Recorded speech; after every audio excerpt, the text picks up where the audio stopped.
नमस्कार शेतकरी बांधवांनो, महाराष्ट्रातील कोट्यावधी शेतकऱ्यांसाठी अत्यंत मोठी आणि दिलासादायक बातमी समोर आली आहे. खरीप पीक विमा 2024 ते 25 संदर्भात राज्य सरकारने महत्त्वाचा निर्णय घेतला असून आता लवकरच लाखो शेतकऱ्यांच्या खात्यात विम्याची रक्कम जमा होणार आहे. त्यामुळे गेल्या अनेक महिन्यापासून नुकसान भरपाईची वाट पाहणाऱ्या शेतकऱ्यांना मोठा दिलासा मिळणार आहे. मिळालेल्या माहितीनुसार येत्या 16 मार्च 2026 नंतर राज्यभरातील पात्र शेतकऱ्यांच्या बँक खात्यात थेट लाभ हस्तांतरण म्हणजेच DBT पद्धतीने पैसे जमा करण्याची प्रक्रिया सुरू होणार आहे. या योजनेचा लाभ राज्यातील जवळपास 94 लाख शेतकऱ्यांना मिळण्याची शक्यता आहे. त्यामुळे शेतकऱ्यांमध्ये मोठी उत्सुकता निर्माण झाली आहे. आता प्रश्न असा आहे की कोणत्या जिल्ह्यांना सर्वप्रथम लाभ मिळणार? तर पहिल्या टप्प्यात राज्यातील 253 नुकसानग्रस्त तालुक्यांना प्राधान्य देण्यात आले आहे. प्रशासनाच्या माहितीनुसार सर्वाधिक नुकसान झालेल्या महसूल मंडळामध्ये सुरुवातीला विम्याची रक्कम वाटप केली जाणार आहे. यामध्ये प्रामुख्याने सोलापूर, धाराशिव म्हणजेच उस्मानाबाद, बीड आणि अहिल्यानगर म्हणजे अहमदनगर या जिल्ह्यांचा समावेश करण्यात आला आहे. या पहिल्या टप्प्यासाठी तब्बल 2,248 कोटी रुपयाचा निधी मंजूर करण्यात आला आहे. आता आणखी एक महत्त्वाची गोष्ट म्हणजे कोणत्या पिकांना प्रथम प्राधान्य दिले जाणार. माहितीनुसार ज्या शेतकऱ्यांचे सोयाबीन पिकाचे नुकसान झाले आहे त्यांच्या विम्याची प्रक्रिया सर्वात आधी पूर्ण केली जाणार आहे.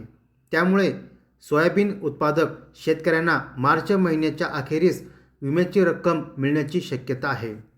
मात्र तूर आणि कापूस पिकांच्या शेतकऱ्यांना थोडी प्रतीक्षा करावी लागू शकते, कारण या पिकांच्या नुकसानीचे सर्वेक्षण आणि कागदपत्राची प्रक्रिया पूर्ण होण्यासाठी अजून थोडा वेळ लागणार आहे. कृषी विभागाच्या अंदाजानुसार मे किंवा जून महिन्यापर्यंत या पिकाच्या विम्याचे वितरण होऊ शकते. यंदा पीक विमा वितरणामध्ये एक मोठा बदल करण्यात आला आहे. यंदा सरसकट पीक विमा धोरण लागू करण्यात आले आहे. याचा अर्थ असा की जर एखादे महसूल मंडळ विम्यासाठी पात्र ठरले तर त्या मंडळातील विमा काढलेल्या सर्व शेतकऱ्यांना समान प्रमाणपत्र भरपाई मिळणार आहे. त्यामुळे पूर्वीप्रमाणे एका शेतकऱ्याला पैसे मिळाले आणि शेजाऱ्याला मिळाले नाहीत अशी तक्रारी आता संपणार आहेत. दरम्यान नांदेड जिल्ह्यातील शेतकऱ्यांसाठीही एक खास अपडेट समोर आली आहे. नांदेड जिल्ह्यातील पात्र शेतकऱ्यांना प्रति हेक्टरी 42,500 रुपये विमा मंजूर करण्यात आला असून त्यांचे वाटप सुरू करण्यात आले आहे. तसेच केळी बागायतदारांसाठीही महत्त्वाची बातमी आहे. अंबिया बहार 2024-25 अंतर्गत वादळामुळे नुकसान झालेल्या केळीच्या बागेसाठीची नुकसान भरपाई प्रक्रिया देखील आता वेगाने सुरू करण्यात आली आहे. शेतकरी बांधवांनो, विम्याची रक्कम वेळेवर मिळण्यासाठी तुम्ही काही महत्त्वाच्या गोष्टी नक्की तपासून घ्या. सर्वात पहिले म्हणजे तुमचे बँक खाते आधार कार्डशी लिंक असणे आवश्यक आहे.